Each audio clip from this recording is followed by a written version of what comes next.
Hello and welcome to Road Soda. Today's episode is being brought to you by the lovely folks at Crest. Crest brand spanking new Crest taint whitening strips and their whole line of taint whitening products. You know, taint science has come a long way, Isaiah. These aren't your father's taint whitening strips. Our crack staff, pun intended, have come up with the best taint whitening solution Americans have available at present. Crest taint whitening strips. For a taint so bright white, some people have said they had to get an eye mask for their asshole to let it get some sleep. Now, Isaiah, if I told you I knew about a new taint whitening product, I can almost hear what you'd say, but let me ask anyway. What would you say? You know, Greg, we've heard all the same promises again and again. 10% brighter, 20% less burning. Big business lies and tricks its way onto my taint year after year. Sometimes my taint gets arguably brighter, but then the burning increases. And when they come out with a product that doesn't burn quite as much, I don't get the compliment on a bright white taint that I strive for. So what will make these Crest taint strips any different, my friend? I'm glad you said that, Isaiah, because the Crest taint whitening team has heard that message loud and clear, and they are not here to pick you up at the bar after a few drinks, fuck you, and not call again.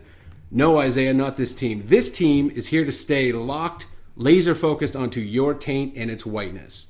Now, I know very few people have accused you of being a licensed and accredited taint scientist, so I won't bore you with the specifics to back up any of these claims, but I will close with this quote from the president of the North American Association for the Advancement of Taint Science. You can't beat Crest taint whitening strips for a white so bright, your balls will call your asshole to shut the hall light off. Thank you.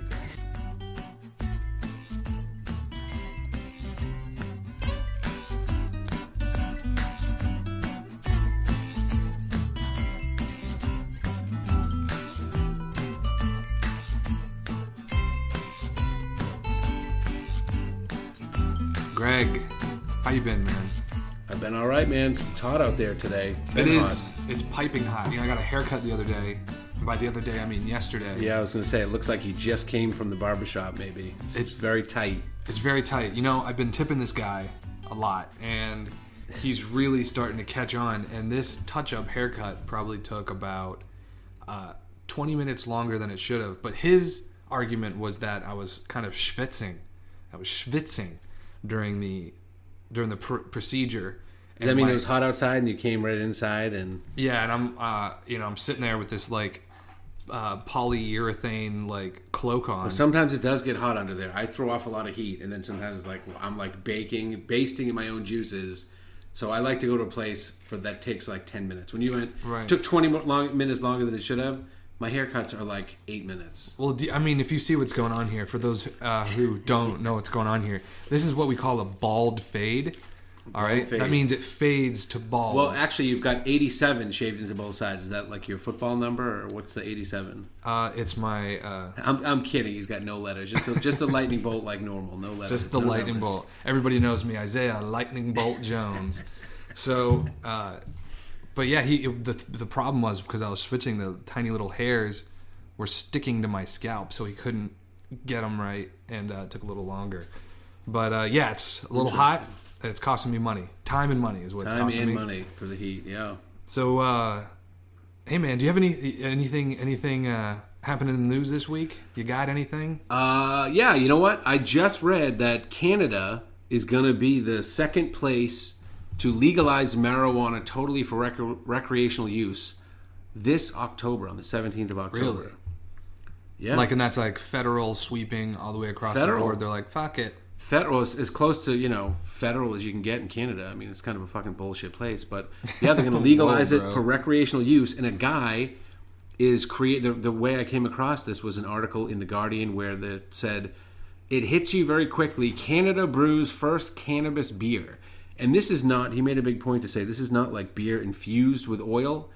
They actually brew the beer with, what did he say, the stems... the stalks, stem, and roots of the cannabis plant. So there you go. I don't know what they're going to call it. Now, is that going to be, and that's going to get you high when you drink it? I guess you can brew it with hops or something like the way you would brew it with hops. You can brew it with like Yep.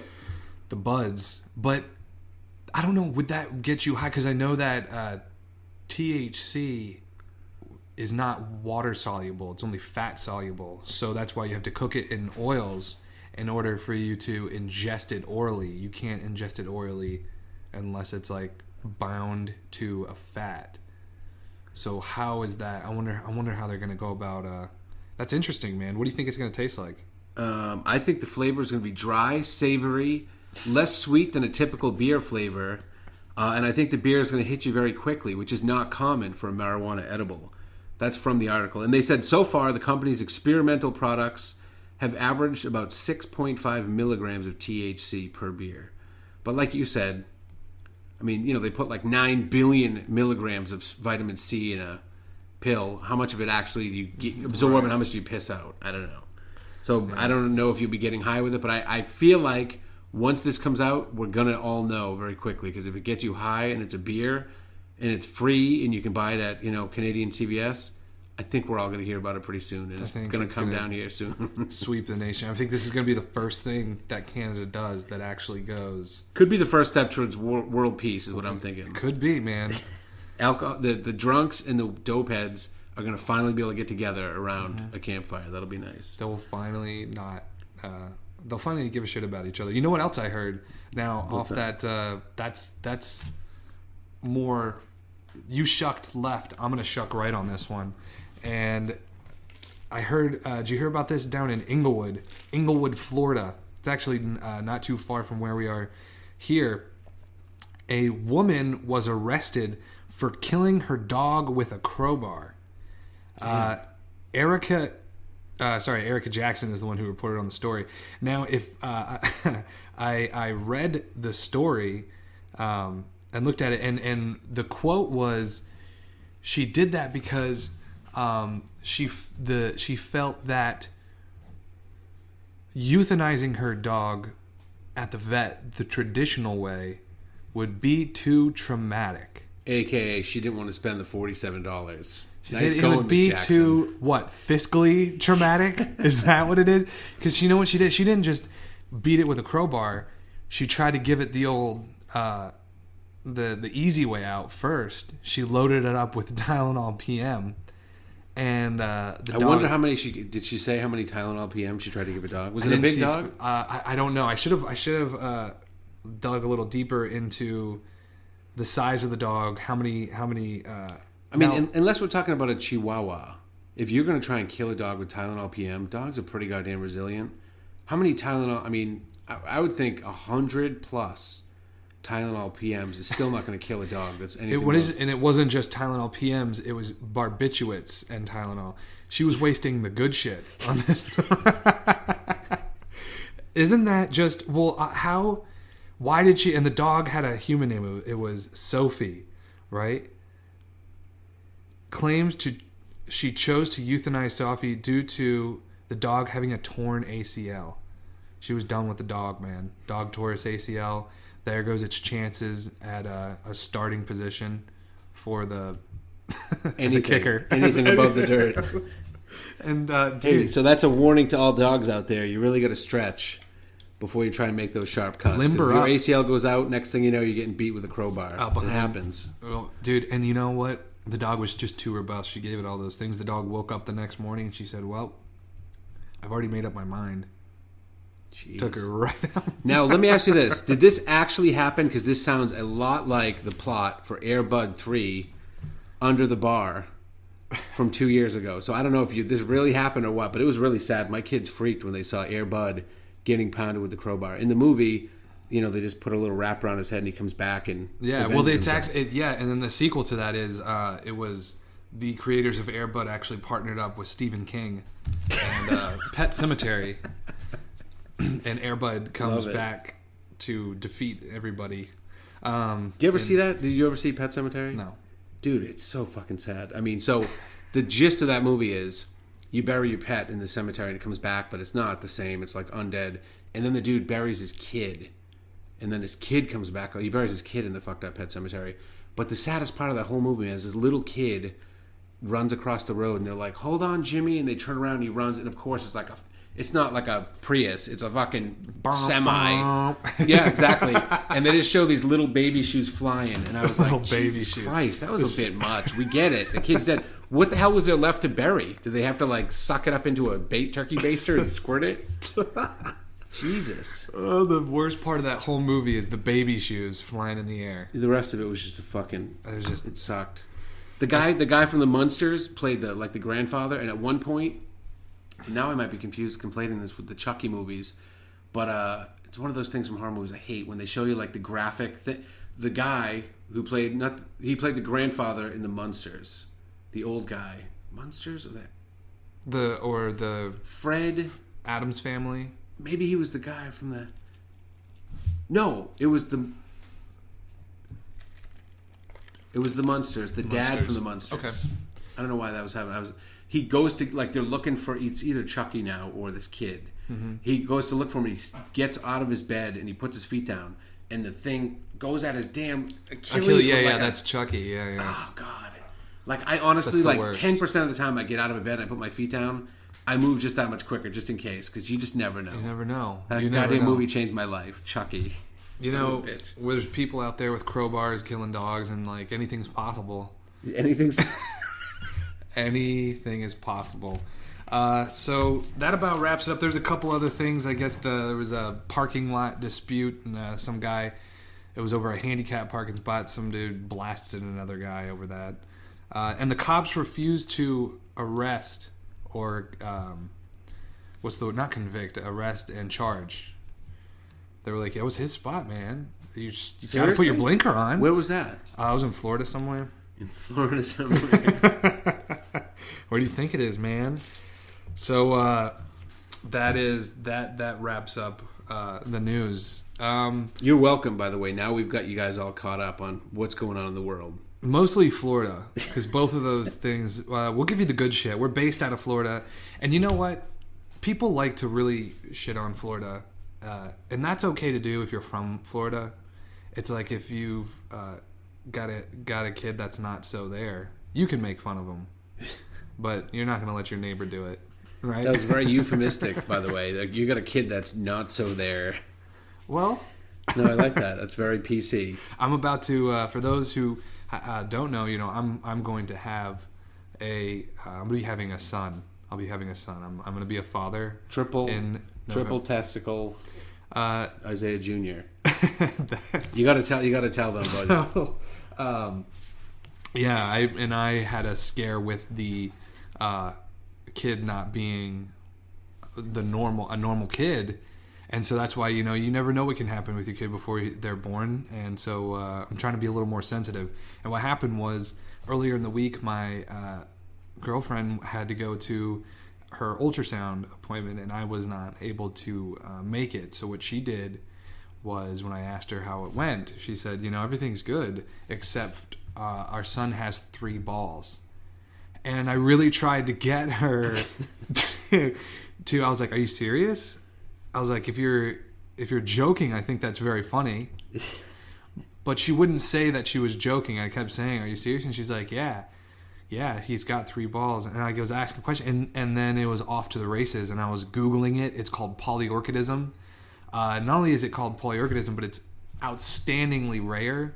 Only 201 recorded cases. Only one person has it, and it was the author of the Wikipedia article. That's right. And so I was like, man, make that 202 cases. My son's going to be on there. And I told Greg here, and then I told a good friend of mine who's in med school, and he was very fascinated by this. And I was like, yeah, man, I just don't know. This is crazy. And he's like, that is crazy. I told my father, and by the time I told my father, she just couldn't keep up the whole thing anymore. She's like, I'm sorry, I have to tell you, he has the normal 2 balls. She let you go for a few hours, though. She let me go for a few hours. I'm, good on her for doing that. I think that is funny, because I think it might have come from the fact that she was a little upset that I didn't go with her, and she kept me going, and I'm not mad about it. I was buying 3-balled underwear and stuff for my little 3-ball diapers, so it's not that big of a deal. I wasn't too. Anyway, Dude, so how did you, where we left off last week, let's just jump right into The cliffhanger. the Georgia Guidestones. Did you think about this at all? I did, yeah. I wanted to know what, you started to kind of tease us a little bit with all this, this secret organization spent all this money, bought all this granite, put it up there, and then you started giving us what their 10 commandments were. They definitely sounded like whack jobs. Yeah, so let's start there. How do you feel from what I have expressed, what we talked about last time? How do you feel about it so far? So, how I'm taking that is like my guess for who the people are that you're going to explain that put this thing together are just some type of whack job, right? Kind of. But how do you feel? Yeah, go ahead. Sorry. Kind of forward-looking, but also, the thing that I took away mostly from the rules was keep the Earth's population under 500 million or whatever. Right. So I think that is the big catcher here. Allow me to once again read.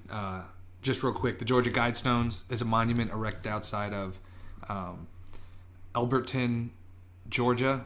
It's kind of in northeastern Georgia. It's got these. It's 20 feet tall, big granite thing. It has all these astrological features, and it's got messages written in 8 different languages, written around on each one of the faces of these things. Like the same message. It's the same, yes. In 8 languages. It was their 10 commandments or whatever it was for the aliens. Exactly, basically. For the aliens, sure. So I'll just read those to you one more time. The first one, starting from the very top, it says, maintain humanity under 500 million in perpetual balance with nature. And I think that's the one that really gets people. They should have. I don't know if they should lead with that one.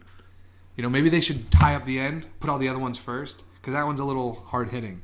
I mean, because you could easily read it as kill 6.5 billion people plus. That is, you can't extrapolate that comment into that. So guide number 2 is guide reproduction wisely, improving fitness and diversity, which has a very eugenics feel to it. Number 3, unite humanity with a living new language. Number 4, unite humanity. Number 4, rule passion, faith, tradition, and all things with tempered reason. Number 5, protect people and nations with fair laws and just courts. Some of these aren't too. I'm not in too much disagreement with a lot of these. I know, but once you open with that first one, though, I feel like they went, all right, we're not all with that, but we'll do that. And then they went, we got to put in some other ones, though, so we don't sound like dicks, because we sound like dicks after the first one. So we're not so much like dicks. I mean, what about let all nations rule internally, resolving external disputes in a world court? That one's not so bad. We're not so bad. What about number 7? Avoid petty laws and useless officials. Everyone can get behind that, right? So they're Republicans. Number 8, balance personal rights with social duties. Number 9, prize truth, beauty, love, seeking harmony with the infinite. Number 10, be not cancer on the earth, leave room for nature, which kind of almost ties back to that first one. So where we left off last week was a man by the name of R.C. Christian showed up at the Elberton Granite Finishing Company in Elberton, Georgia, and had this thing commissioned. They told him they overshot the entire price of it, hoping that he would just be like, never mind, that's a little pricey. And when they told him it was going to be $500,000, he's like, all right. He said it was a pseudonym. R.C. Christian was a pseudonym, right? That was, he said he didn't want anyone to know who he was. He only spoke with 2, arguably maybe 3 people at the Elberton Granite Finishing Company, and he said that he was being financially backed and represented a group of loyal American citizens. So now let's dig into what the biggest people generally believe when they see this. The first thing you think is like, wow, this is like New World Order shit. This is. When was this again, by the way? When did they buy the granite and put it up? This is in about 80. 80, okay. 79 is when he showed up, and I think 80-81 is when it finally went up. So 1979 is when it was commissioned. And the Alberton Granite Finishing Company did the whole thing. They carved everything and put it up. Yes. Stacked it. They were able to construct it in that way that had that thing you said, the at noontime every day of the year it shined on a certain thing. Yeah. They did all that? Yeah. Wow. Okay. So this guy gave them a scale model. He's like, this is what I want it to look like. And they did it. Okay. So they designed this guy with the pseudonym, and his group of people, whatever, they're the ones who designed and put together the whole thing. And then they're like, here's a scale model of it. This is what we want it to look like. This is where we bought this property. This is where we wanted to go. They bought the property for some farmer outside of Alberton, and they gave the farmer grazing rights to the whole thing. So the guy's like, fuck yeah, you want to give me money and I can still use the land to graze my cows? It's like fucking win-win. Why not, right? And then after the thing went up, a couple years after, he gave the property to the city of Alberton. So now the city of Alberton actually owns it, and it is like a public park fixture in the area. It's defaced all the time because obviously, that picture that it paints is one that is a bit new world order, and it's like population culling, that kind of thing is like, Jesus Christ, so let's dig into first, like, who is R.C. Christian? Who is this guy? Well, first, there's a lot of speculation as to who he could have been, and they think that the name R.C. Christian is sort of tied to the Rosicrucianists.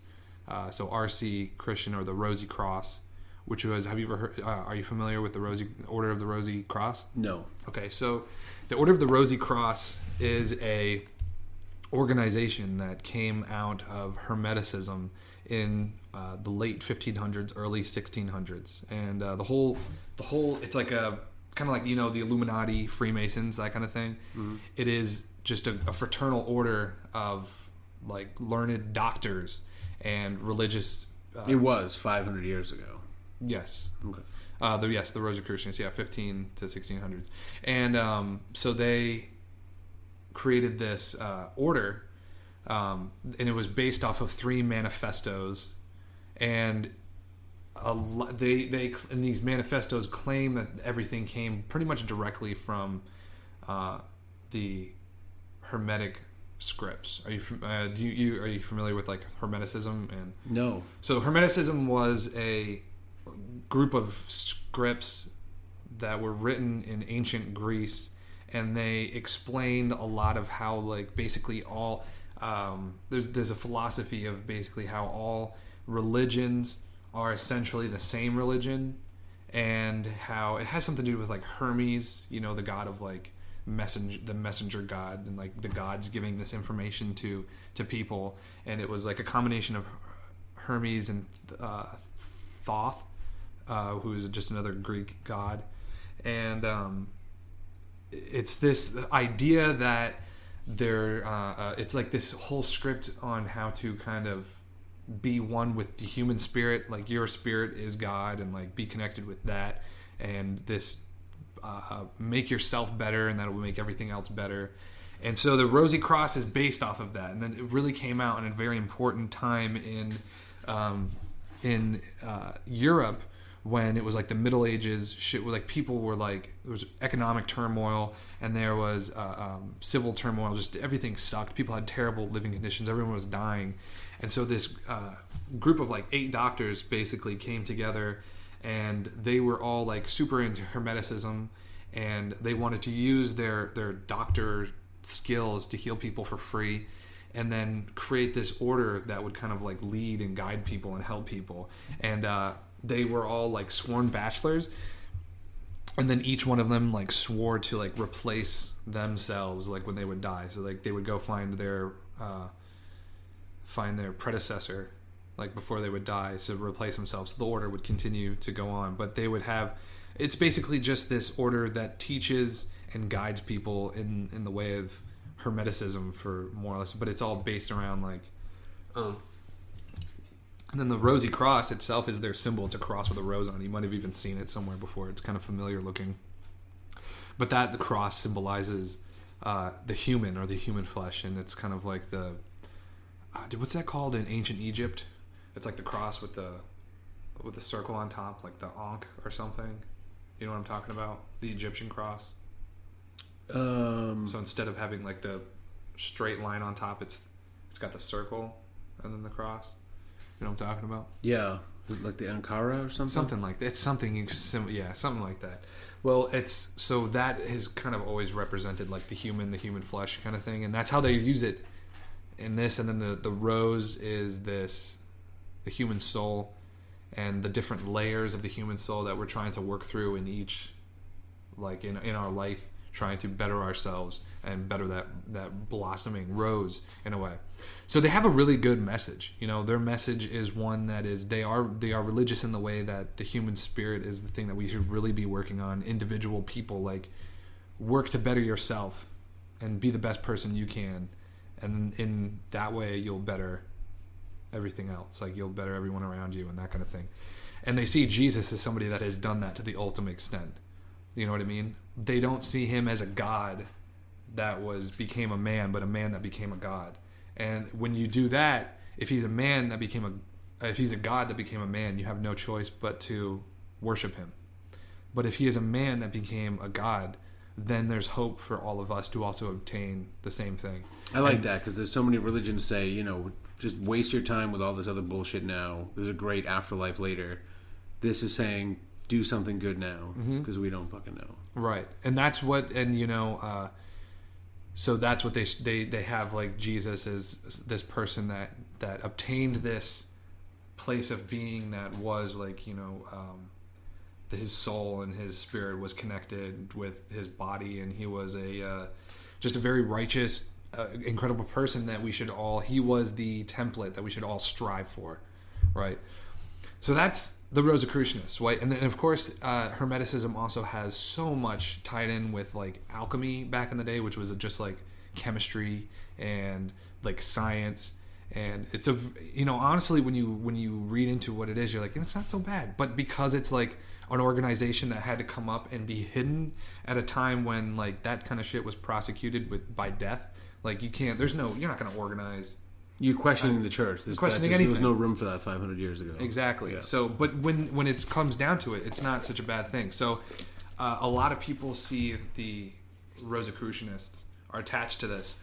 And now there is some interesting stuff. I really want to try to wrap this up. There's just a lot of, like... So nothing has really been proved about who did it. No. We suspect that it was these Hermetic people. We can suspect that it was someone who had to... It might have been a group that had to No one's ever stepped forward, as far as you know, through the whatever, and like it claimed responsibility or ownership or anything. Allegedly. But here's also an alleged letter. Now... I found this because in researching it, if you look at the Georgia Guidestones, if you look at any picture of the Georgia Guidestones, I believe it's the English tablet. At the very top, there's maybe a foot by a foot square, foot by foot cubed chunk that is carved out in the very top corner. It's gone. And if you look at old pictures from when it was first put up, it is that it's kind of etched out. It's still there. The chunk is there. It's just etched out. And then at a point, it disappeared.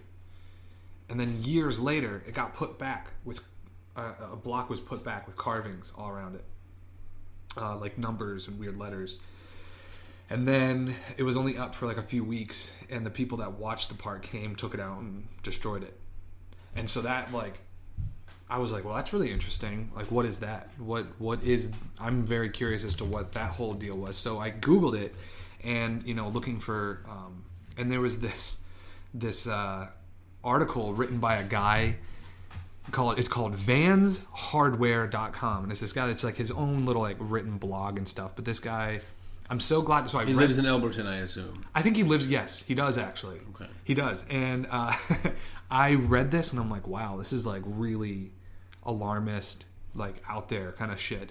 And when and then I watched an older History Channel documentary on the Georgia Guidestones, and they interview this guy from Van's Hardware, like his website. They interview him, and the people that interview him immediately walk away and they're like, he's a little like out there, right? And I'm so glad I got to see that guy on TV and like actually explain himself. And you're like, yeah, this guy is just the sky's falling. Oh, because reading the blog, you were like, I don't know, maybe does this guy know what he's talking about? But then when you actually saw him, you're like, this guy does not know what he's talking about. He has no idea. So what happened is, so he's got these posts, and it's from October 5th, 2014. It's from a long time ago. So apparently, allegedly, what happened was he gets an anonymous letter. He gets an anonymous letter that says that they know everything. They know they want their anonymity kept, and they could die. And apparently, the guy that did write this letter did die. I'm going to read this to you, but I'm pretty sure that whoever wrote this, it was the guy. It was Vans Hardware. It was that guy. He wrote this because he knew it was right. He knew it was right. This is right. But he just needed a way to say that it was right because no one's listening to him. So he created this an anonymous person that... So here's the truth as I know it to be. This is the email.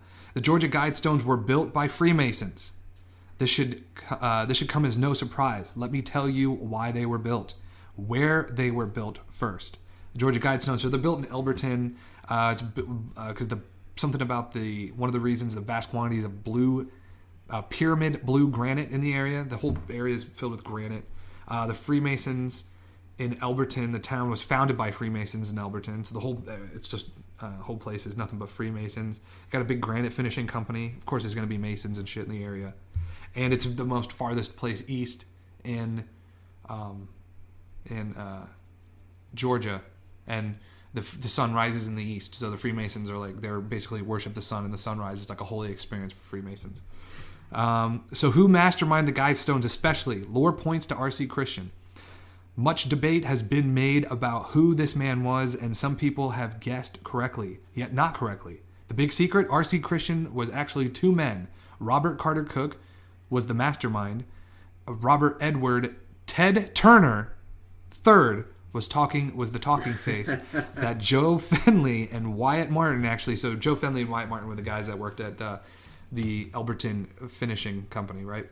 Ted Turner III is that the Ted Turner? The Ted Turner, baby. Okay. So they have this. Ted Turner has been a eugenics supporter for years. He made one comment in an interview that kind of alluded to that, and ever since people are like, "It's him, right?"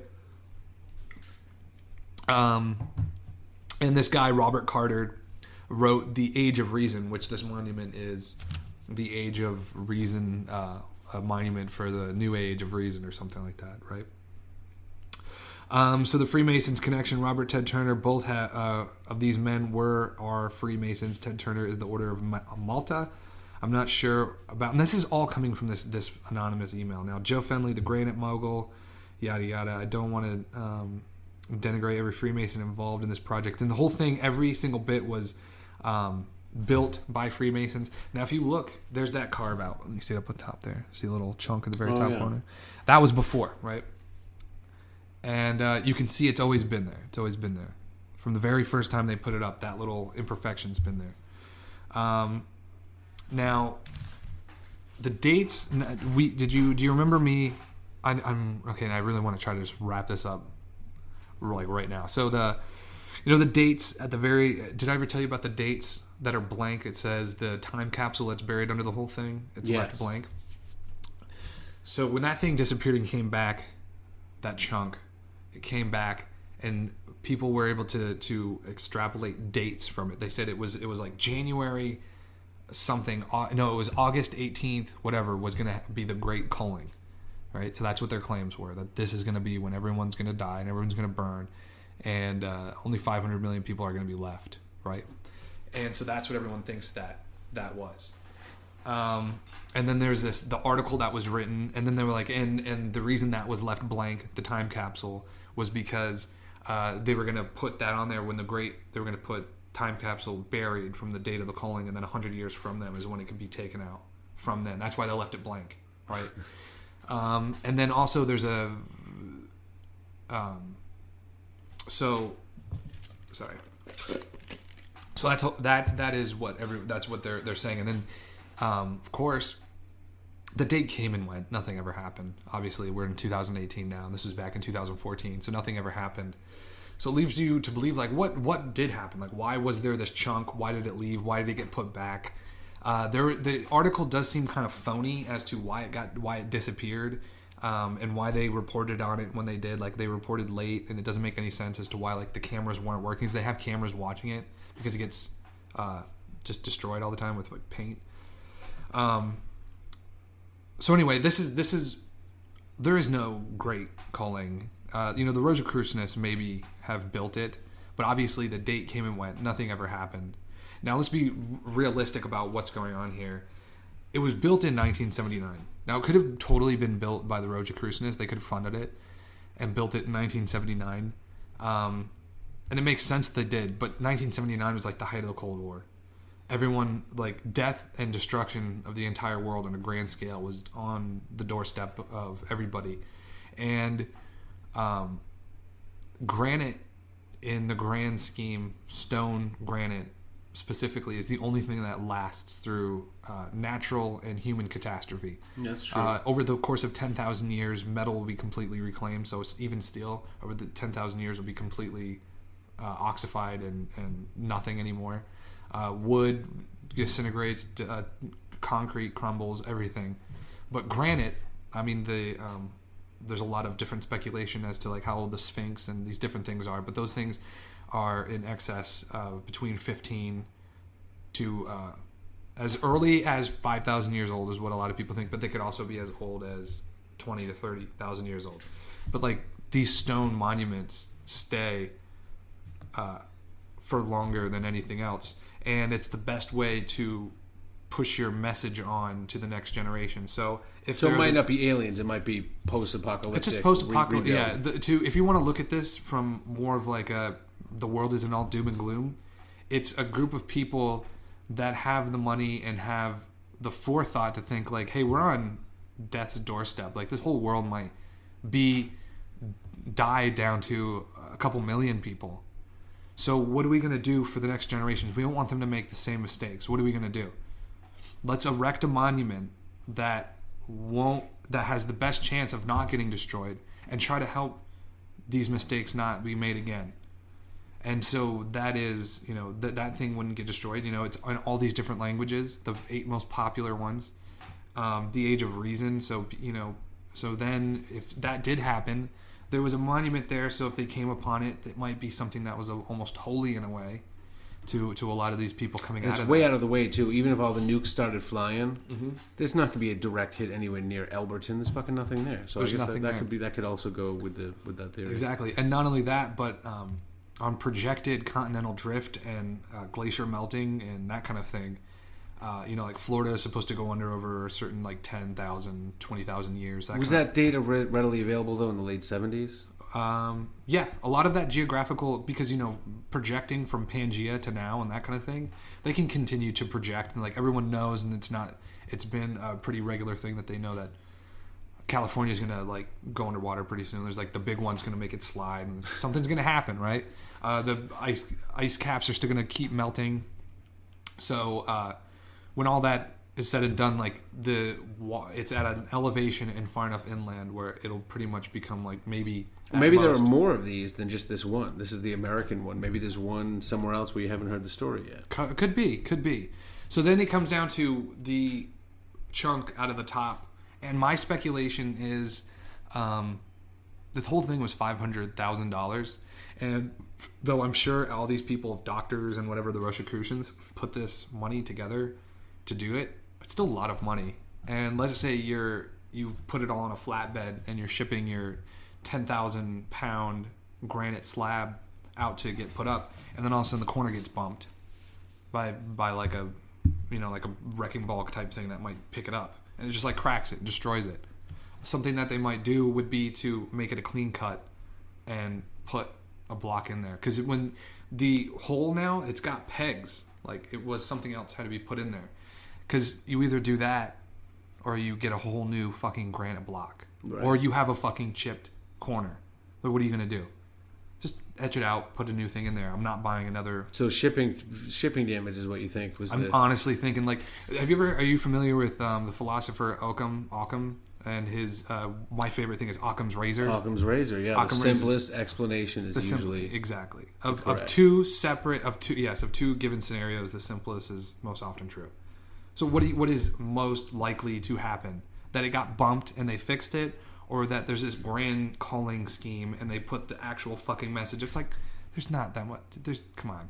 Like the idea and the secrecy behind this is it fits with Rosicrucianists, because even how they first made themselves announced was in Paris on these pieces of paper, these posters that went up just on like a church wall or like on a wall one day. In the 1600s we're talking. In the 1600s, they just pasted them up somewhere, and it was like, we're here, we're hidden. If you want to search for the Enlightenment, it's there, we'll help you, that kind of thing. And it follows right in line with that. I think it's much more of like it's supposed to be something that makes you think, makes you realize the oh my god, what's the word I'm looking for? I'm having external crisis, not an external. I'm having a existential, or the existential nature of our being here and everything. That there's a chance that everything's great now, but things could go to shit, and that's a Guidestones. I personally, when you really step back from the doom and gloom, crazy conspiracy theory shit that we're all like, oh, it's a conspiracy. It's it's a really interesting, cool thing, and I think it's very forward thinking. But what I'm thinking about is there's Georgia tax money going to like maintain this, scrape off the graffiti. Someone's got a camera on it. That's like government. I think it's more like the Alberton County. So as long as you're not driving through there and buying anything, or living there and paying their property taxes, you don't have to worry about it. But this guy at Vans Hardware is paying ostensibly, I don't know, we'll say $4 a year out of his taxes. I don't think he thinks that deeply in such a rational direction. But it's not even about what he thinks. That's happening. Everyone in Alberton is paying something. But I mean, to keep this thing as far as crossing his mind. But I mean, what else? You pay for parks and you pay for little monuments. Like, I personally, a bronze statue of Paul Revere in a park has just as much meaning to me as like these would. I mean, it's just. But if in the night an unknown group constructed the Paul Revere statue, I'd probably take it down because fuck. But yeah. This was like done by the books. Like, they had a big company do it. Everyone knew it was being built. It was just they didn't know who it was. And they bought the property. They donated the property. I guess if you're in Alberton and you got nothing else going on, you're like, yeah, we got nothing. Of course we'll take this. A lot of people also think that it was because it probably spurs a little bit of tourism, even if it's like weirdos. That's exactly what I was going to say. There is some people that think that even there was no R.C. Christian, and the entire Alberton granite finishing company and all the Freemasons there and everything. Because there's a crossover between the Freemasons and the Rosicrucianists. They go hand in hand. And everybody knows that, right? And they built the whole thing to draw. Everyone knows, obviously.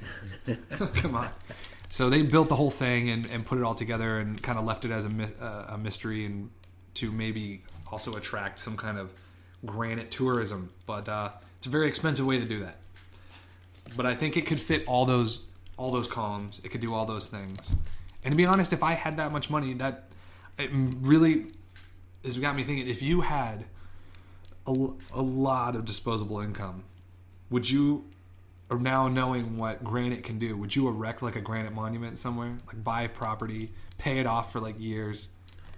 I mean, I don't think I would, because what am I going to fucking tell people that have survived the apocalypse? You know what I mean? I'd just be you, and then maybe if there was like a guest book or something, and I happen to be walking by it, I might sign and give them some type of advice, but I'm not spending any money to erect a granite statue with some type of instruction. Originally, when you started talking about it, it made me think of, there's a sci-fi movie that came out maybe 10 years ago or less, Prometheus. Mm-hmm. You ever see that? Yeah. Which, that kind of made me think of this, when that was kind of a clever movie where, and I really wanted to like the movie too, but it was not good. It wasn't. It had Stringer Bell from The Wire. I never watched The Wire. Never watched The Wire. He was like the cool guy. It was his, Idris Elba is the guy. Mm-hmm. You would definitely know the guy if you saw him. I watched the show, but I had never. No, but you'll know him from other stuff because he was in other stuff. Right. Idris Elba. And I remember from the ads, they had this really cool noise that was being made through the commercials when you were So, and it was like a really creepy, like, what is that? I want to see what that's going. But they just didn't do a good job executing the movie. But the gist of it was aliens landed. They put really complex instructions in these caves. And then the gist was once we were smart enough to read the instructions and then go to where the instructions led us, that would let them know that, oh, the population that they planted on Earth is evolved enough that we can now go and enslave them and they'll be useful to us. Which was kind of it was a cool point, but it wasn't a good movie. It wasn't, yeah, the idea is much better than what the execution was. You're like, that sounds cool. They wrote a big check and it could not be it was uncashable, or they did not cash it properly, which is unfortunate. They should have just made that movie Fat Rain. Fat Rain. Do you know what that's from? No. Bowfinger? Holy shit, that movie sucked. I do remember Bowfinger, Steve Martin, and Eddie Murphy. I started watching it last night and it just didn't grab me. You started watching it last night? Seriously? It just didn't grab me. Yeah, that movie really sucked big time. Yeah, I didn't. It wasn't. I was going to give it a try, but then I just got too tired for it. So, here we are. Last week you had this problem, this thing, where you just all of a sudden started listening to this song. What song was it? It was Lately by Stevie Wonder. Have you ever heard that song? I'm sure you've heard the song. I heard it because you wouldn't stop playing it. Yeah, that was like a week ago Friday. I don't know why it happened, and I do tend to listen to the same stuff over and over at work because I really am using it just to kind of tone out the background noise of the people talking on the phone. And if you're listening to new stuff, it kind of pricks your ear up and pulls your attention towards that. So I listen to like the same stuff over and over, usually not the same song.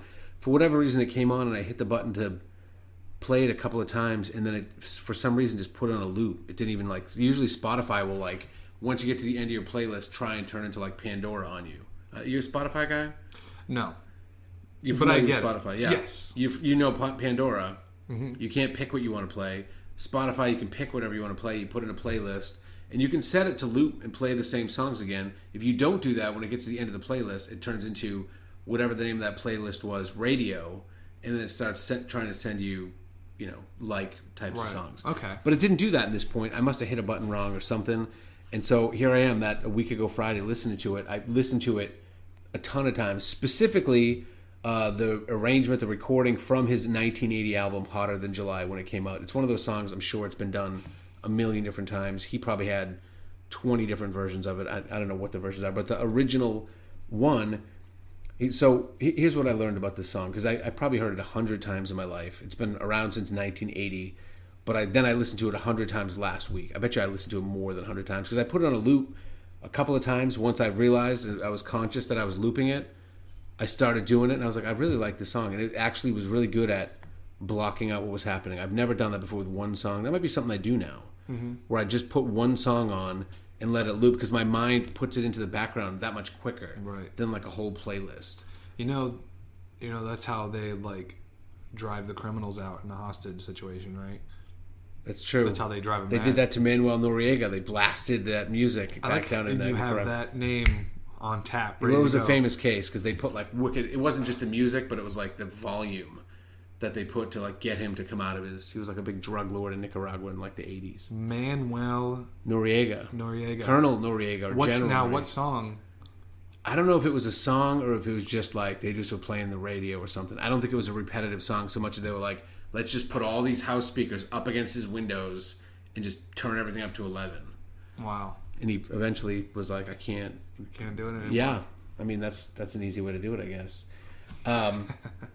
So I've listened to it a bunch of times. It's a bittersweet song. It's about someone who thinks that their significant other is cheating on him or maybe leaving him, right? Do you think we'd be able to read the lyrics, the actual lyrics? Yes, and I'm going to actually touch on some of them. It's a super simple little song. It's only 4 minutes long.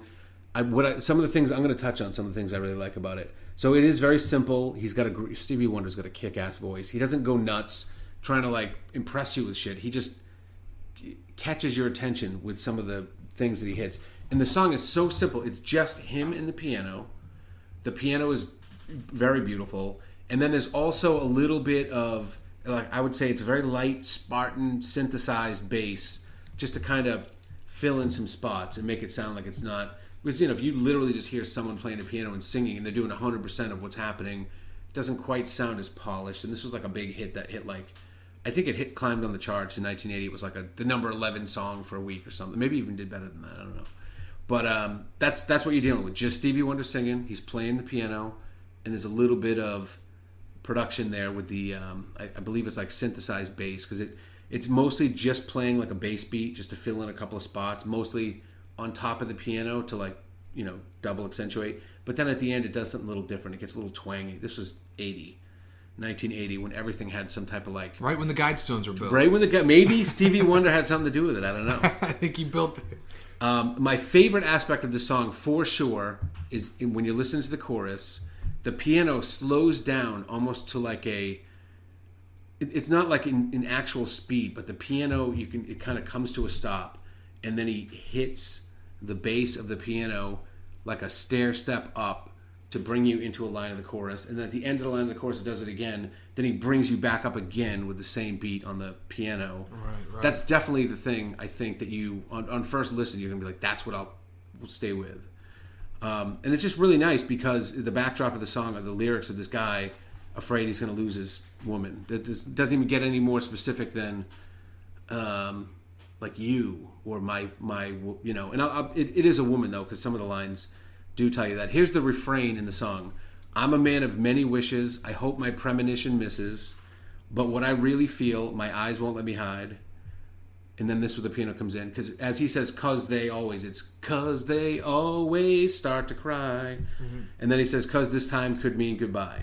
So that's the chorus over and over. I know you've heard the song because it's one of those like in a grocery store or in a dentist office or whatever.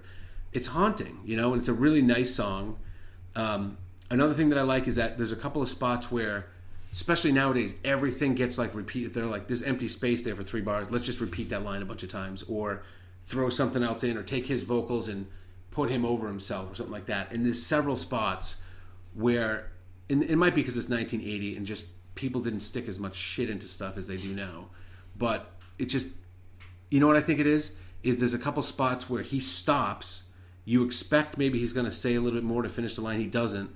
But it leaves the spot for you to be, like you're leaning in, like, whoa, you didn't say what you were going to add on to that? Now you're thinking about it a little bit more. It's like super subtle, but I think there's a couple of spots where he sucks you in more by being a little bit less, verbose and leaving some spots. Like at the end when he says, "Yet the thought of losing you's been hanging around my mind." Definitely there was a spot there for him to add something in, and he just lets the piano play the end of that bar. So I like that. So the lyrics, upon closer inspection, here's the thing that I thought, this is something I came up with, listened to it 100 times. Upon closer inspection, it's not like your basic "she's gonna leave me" type song, because you listen to the evidence that he puts out in the song, like, "She'd leave me, why? Because I saw her driving off with Isaiah," or "I caught her with Isaiah," or "she wrote Isaiah, Mrs. Cooper in her notebook," or whatever. Right. There's nothing like that. Then I'm like, all right, so, and again, I don't know that I would have really gleaned this from, and I'm not saying there's any value to this at all, but I don't know that I would have gleaned this about the song without listening to it 100 times. So here's the thing. Stevie Wonder is blind, we know, right? Oh, right. Throughout his this is a key element of the song, I think, because each of the choruses, which are very short, they each have like a little element of like, what was the thing that happened? And they all are very interesting to me, that a blind guy would be much more likely to pick these up if you believe, which I do, that like they have a little bit more developed. They've developed their other senses a little bit more. They can, right?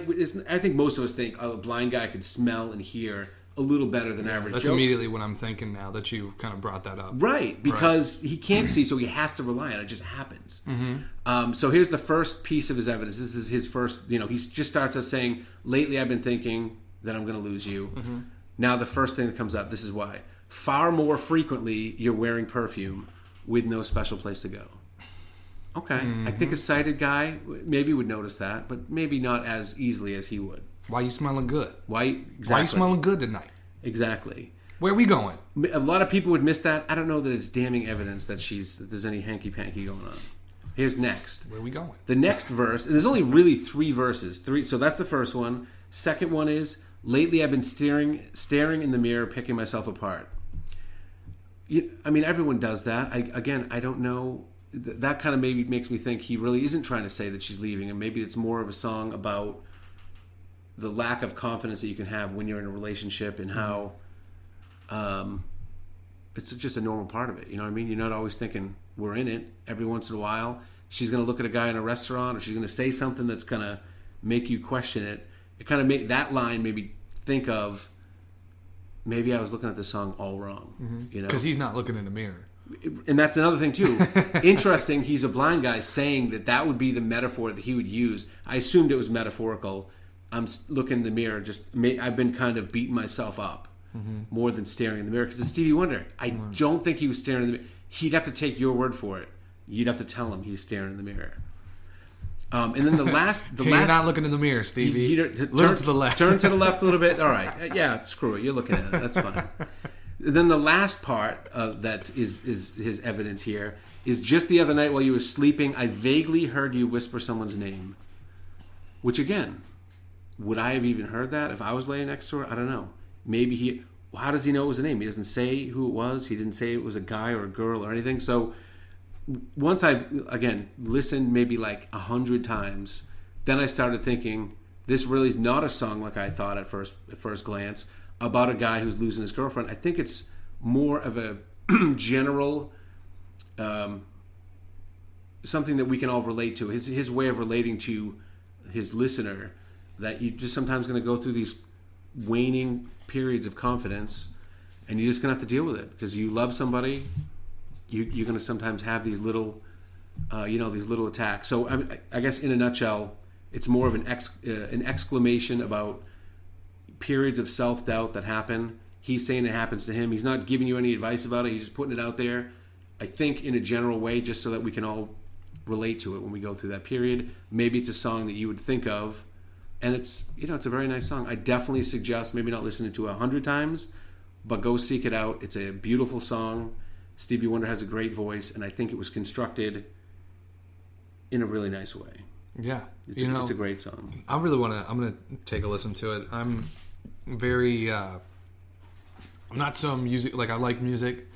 I like to listen to it, but I don't seek a lot of music. I'm not out there, like, it doesn't hold such a strong place in my life in a way. If I'm making a video kind of thing, then I will be very, I know the music and how it affects the mood, not just in film and stuff, but in real life. It could really set the mood and the feeling and all that kind of stuff.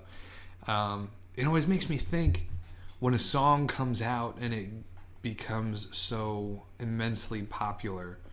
Now, there's certain songs I feel that come out that are like more mainstream. It's a very popular artist, and they can come out as a blip on the radar, and it's like huge. But there's some like this Stevie Wonder. Of course, Stevie Wonder was already huge himself, but a song like Lately is just a piano, and it's just him singing. That's not to say in the 80s there wasn't more complex things going on in music. It's like there was like synth and guitars and all this kind of stuff, but yet this just the Jason Mraz might come out with a song, or whoever. I don't know, is that somebody that's popular? Well, yeah, at some point in the recent past, right? Whoever could come out today.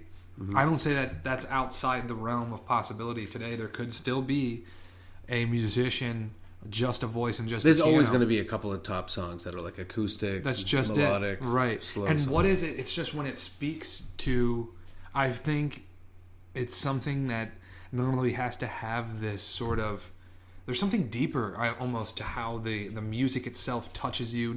I mean very like almost scientifically, like the way the music is affecting a lot of people, but then the message itself coupled with that is something that's so relatable. The ebb and flow of relationship, Stevie Wonder's going through this. I'm going through it. Everyone's going through this. He's not giving me advice, but the advice isn't what I need. It's just the fact that someone else is going through it. I know exactly what he's saying. I've been there, right. That type of thing. And it's enjoyable to listen to, and it's not preachy, and he's not, telling you what his fix was or whatever. He's just saying, anyone else ever have this happen to them? Because it's happening to me. Exactly. And a lot of times in those situations, just the company is enough therapy. You don't need somebody telling you what to do. Just need somebody, I know that. I've experienced it. Here I am. Look at me. I'm groovy.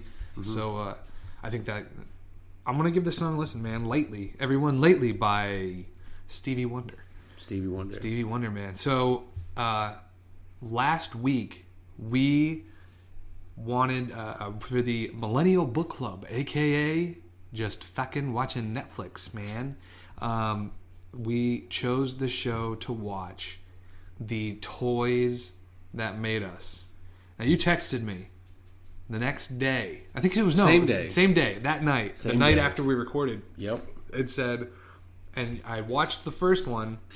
It was okay. What was that, man? Sorry, I was queuing up the list. I wanted to see what I just wanted to see the whole list of them. So The Toys That Made Us is an 8-part series. I don't know how many did you watch? I did the same thing. Now, when you told me which ones that you watched, I realized that you actually watched Season 2. Oh, shit. I did watch Season 2. So he tells me, he's like, I watched that Star Trek episode. That one was okay. Did you watch so did you adjust or did you stick with? I had to watch the same one. Wait a minute. How come? Maybe you finished Season 2 already. Have you been watching that much of this show? No, I definitely watched Season 2. First, yes. Yeah. You did, yes. They just talked a lot about these other ones that were in Season 1. But yeah, so I watched Season 2. So what did you watch? I watched what you watched. You watched what I watched. I realized, I was like, Star Wars. He said Star Trek. He said watching Star Trek. Well, if you remember, I said I want to watch the one with Transformers. So when I saw that was in there, I didn't even think twice about it. And it defaults to Season 2 in my defense. You took the quickest route to the one that you really wanted to see, which, that's A-okay. So yes, I watched. Hold on, let's see. Toys. Yes, The Toys That Made Us is the show. So how do you tell me you watched? Let's go in order. Let's talk about these 2 episodes. Sure. And how we felt about them. Now, for those of you who don't know, what we talk about.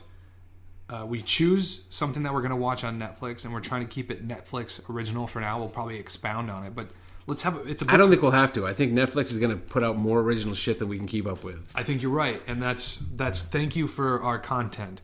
So what we're going to do is, or what we've been doing is, we say we're going to watch something over the course of the week. We watch it. You can watch it with us, and then come back the next week and go ahead and listen to see what we think. We'll put it on a ranking system that we have, which is must watch, watch if it's there, and the last one, which is go ride a bike, which is just, go do something else, right? Which we've had a couple. I don't know if have we had any that were must watch? No, but you know what though? This might be teasing that, because for a guy my age, let's like you said, let's go back to the first one. The first one was on Star Trek.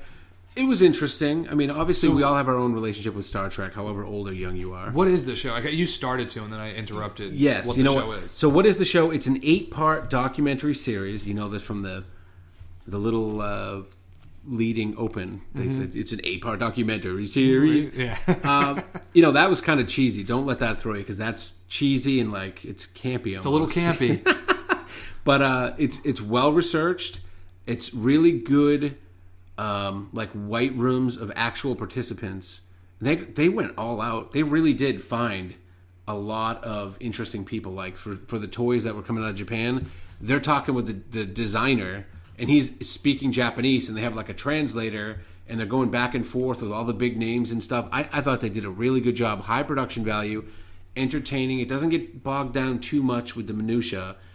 But they do sometimes get into the weeds a little bit to point out to you, how important it was that this happened in 1981 before this happened, mm-hmm. and then they back it up and go, just so you know, it could have made $50 million, it made $6 million or whatever.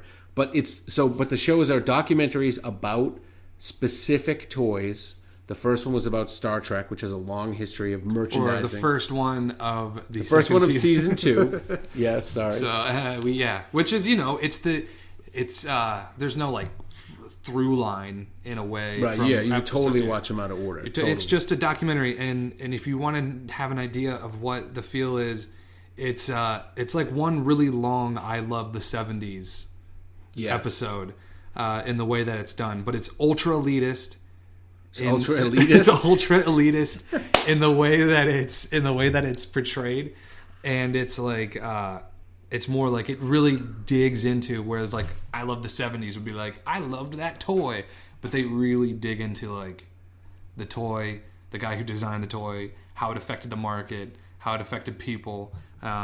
So yeah.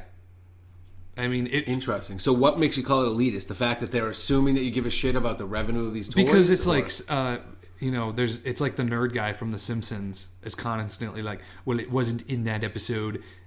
Gorn didn't actually wear a lizard head, and like that's like it keeps showing like how the toy company made the toy. Now, and then it comes back. I felt like that was coming from the fact that a lot of the contributors in the episodes were like these ridiculous collector people. Yeah, they were the guy from The Simpsons. They were the comic book guy right. in like, all of his different arc, and then especially the Star Trek one. It was out of control. Right. How many guys they had going.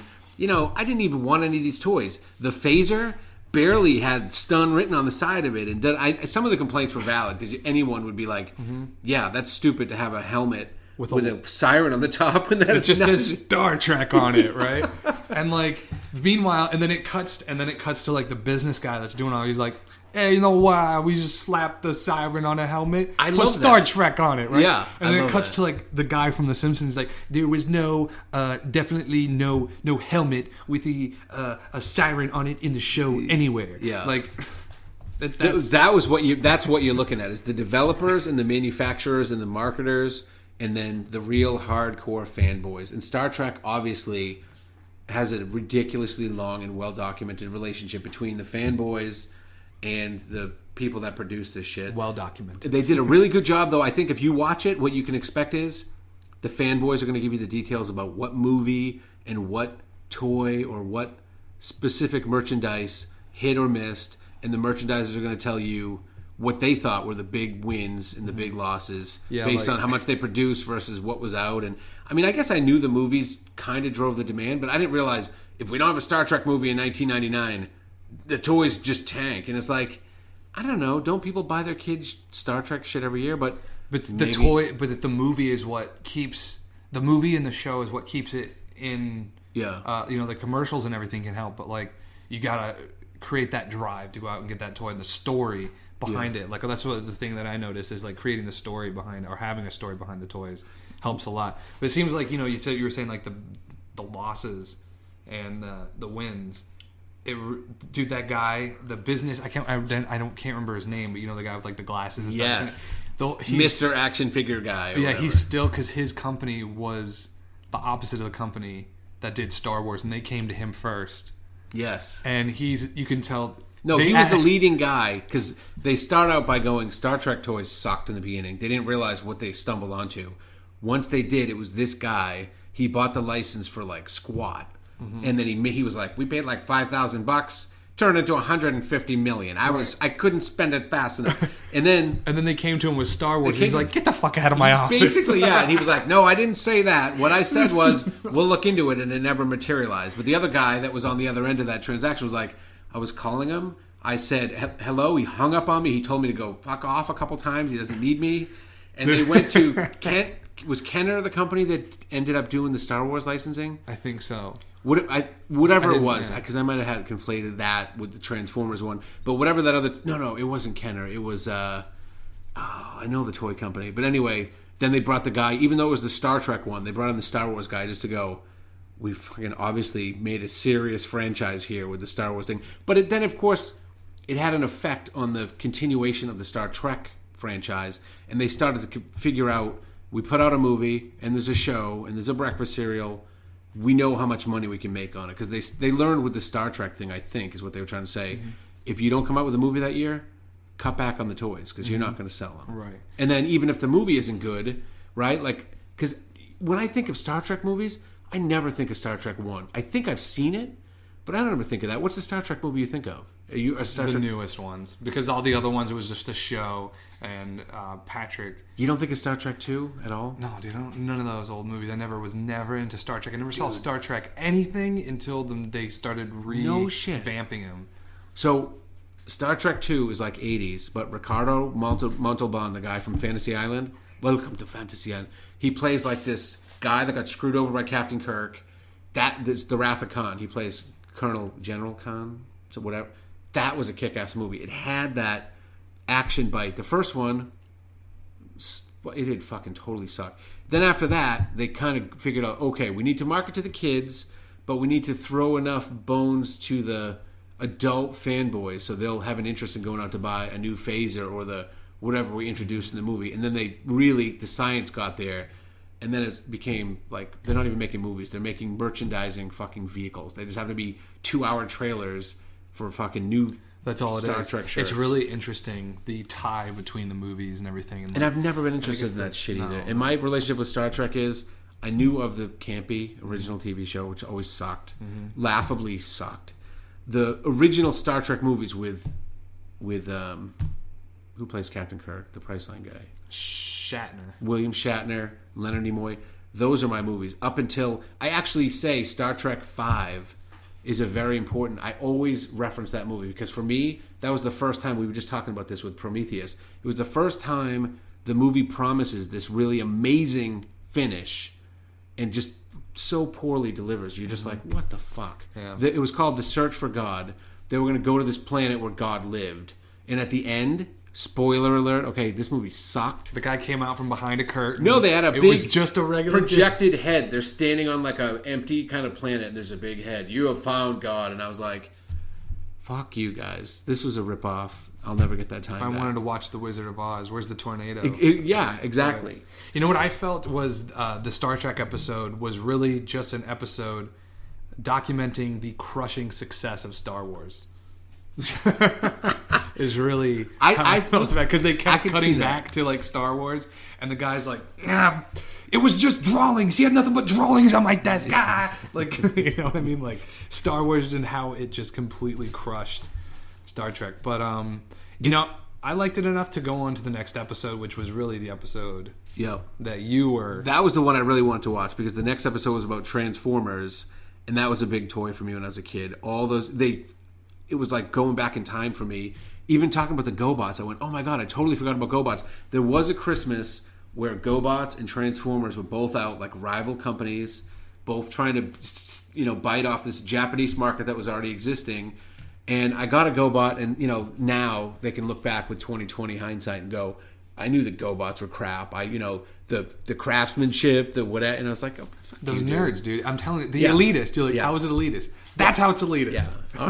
Yeah, the collector guys are way too, what's the word, influential in the process. Because, I mean, the kids do benefit because the toys do get better when you have 40-year-old guys writing letters and trying to exert influence to like they made the plastic of the like, I can't believe you would possibly make a toy like this.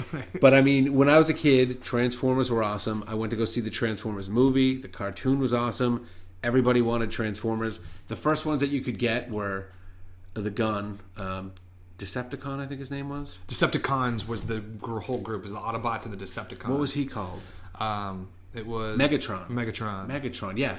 He was the gun. He was really cool because he was complicated enough that it was a cool transformation, but not like with a bunch of flimsy parts. We had to flip. Sometimes they would just put a little flip for something just because they wanted to have 9 things that moved, and they were cheesy. No, he was awesome. Like every piece was, you could see this was the foot, this was the arm, but when you put it into the gun, you were like, it looks like a gun. There's no whatever. Then they got lazy with the design and they started pumping them out and they got shitty. Optimus Prime was cool. Megatron was cool, and I had like a handful of other ones. And I told you last week that the construction equipment one was a cool one, and they actually showed that one on it. Did they? Yeah, they showed the construction one. They were green, 5 construction vehicles that came together in one and big they were guy. all right. But those by that point they'd already gotten shitty. That was probably like 3 years into it, 4 years into it. Yeah. They started to get smaller and shittier, and they just tried to obviously maximize their bang for their buck. They didn't give a shit about what the kids would play with them or not. They just focus grouped to try to figure out how cheap they could make it and just keep ripping off the Japanese guys. That's what they were really saying in the Transformers one. Yeah, is that it's Japanese. such an interesting, the whole story. I think each episode is as good as obviously how what your personal connection is to whatever they're talking about. Yeah. But then, of course, the story of the company itself, or the story of the product itself, is so interesting. The fact it came from I don't know the names of all of these companies. Was it like Mego or something like that? Mego licensed G.I. Joe to this Japanese company, and for some reason, so you watched some of the season 1 ones? No, this is Transformers. Okay. So Mego licensed. Oh yeah. Mego licensed the G.I. Joe to these Japanese companies, and they start making it, but it doesn't sell. And because he looks American, he's got a scar on his face, he's a little angry, and guess what? We just dropped a bunch of bombs on them. Why would they want to, like... Because in Japan, they call G.I. Joe super angry, aggressive American. Right, like, why would they... The super angry, aggressive imperialist. Those cultural changes, if they don't do it right, it just doesn't hit. That's exactly what they were trying to say there. And I was like, that totally makes sense. You have a really cool thing in Japan, but it's not cool in itself. It's cool because they've supercharged it with all this marketing and shit, and they touch the right strings of the Japanese kids. Then the toy guys go over and go, an American toy guy goes over and goes, oh my God, they're making tons of money. Let's go do it. And if you don't translate it right, it's just not going to hit. With the G.I. Joe, they didn't translate at all. Like they're like, it just wasn't working, and they kept trying different skin colors and different things, and they found out if they made the G.I. Joe translucent and put lights on the inside, made him a robot, made him a fucking robot, sold like hotcakes. Yeah, the Japanese loved it, the kids loved it, and so that's what really started the robot craze. Yeah, and then apparently they didn't go into depth on how they tested this, but they did say it was like extensive testing. I mean, I don't know how they would have tested. They just took a bunch of kids and like just focus group tiny shit boxes out of and it. play with these toys. Yeah, what do you like? They can focus group stuff like that. Right. They're very good. Focus group science runs an inordinate amount of stuff in life right now. Yeah, it's too much. Well, the toys focus groups are the most important to me, especially in Japan. I thought it was a great episode though. Without without totally killing it for someone. I mean, I watched the Star Trek one, and I'm not a big Star Trek guy, but it was interesting to me. And it was the first ep I watched.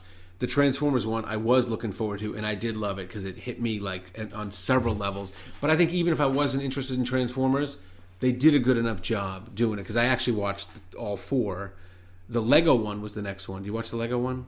I didn't watch any more after the two. Yeah. Isaiah's a purist. He said we do 2. That's it. I would have watched it. It's just time. So you weren't like super into him then? Is that what you're saying? I am, but I didn't.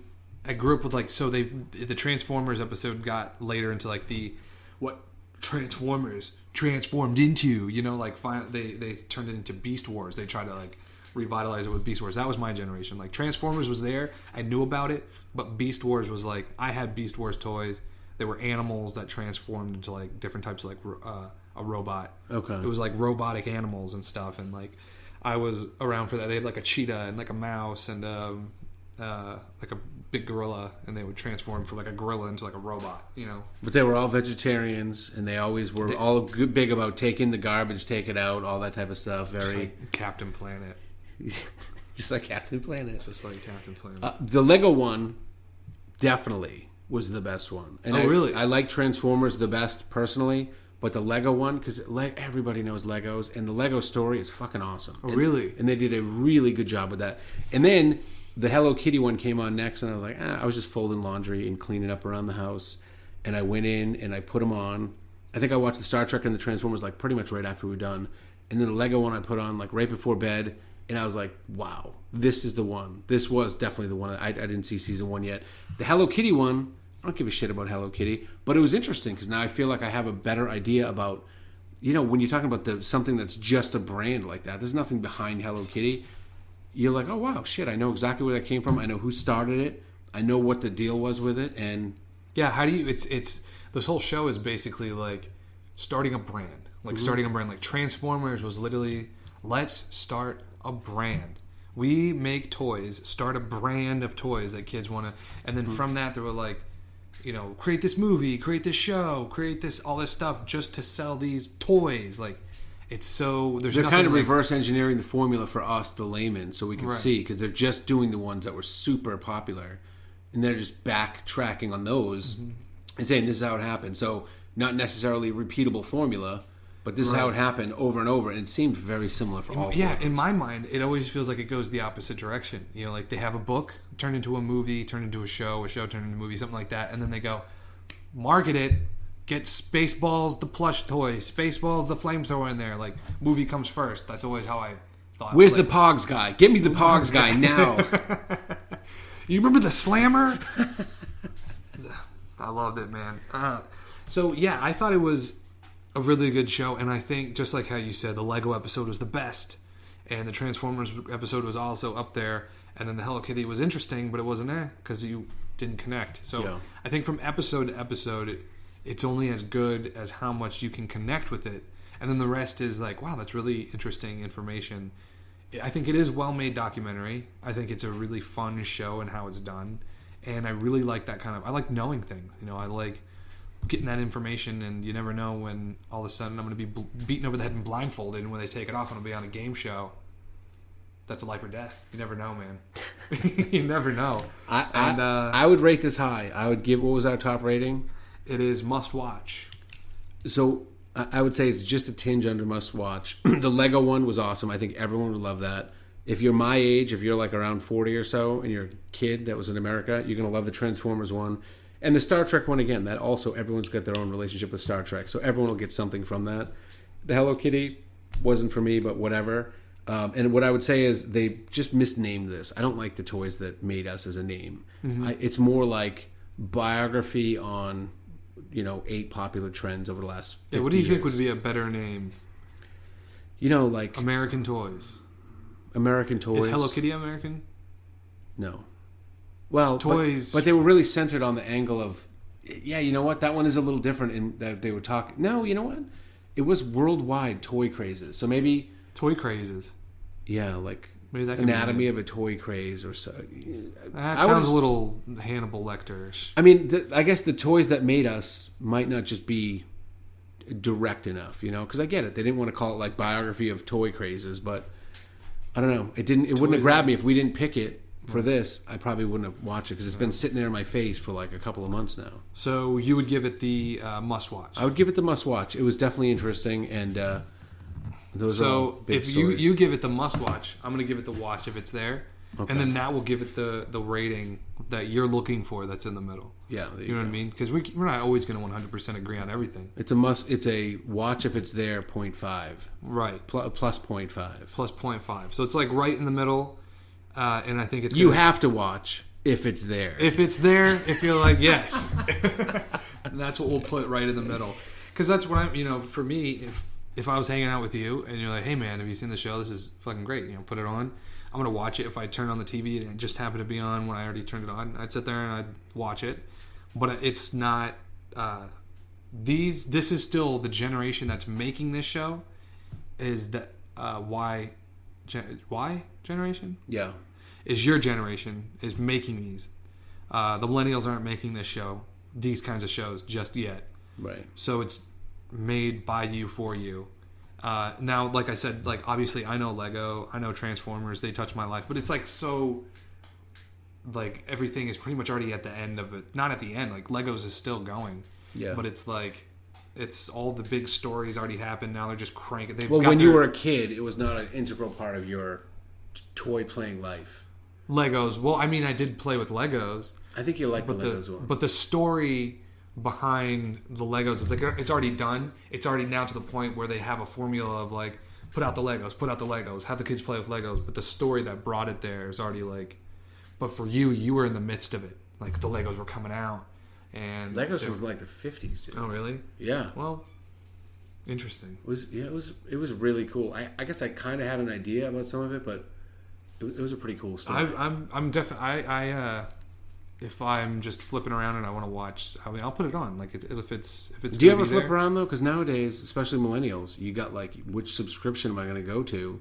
And typically, I do. Well, I'll flip around. It just depends on if it's me and the girlfriend watching. Is there like a Hulu lobby or something, or like I guess the Netflix, suggested for you page is like the closest you're going to get to channel surfing. It's the same, yeah.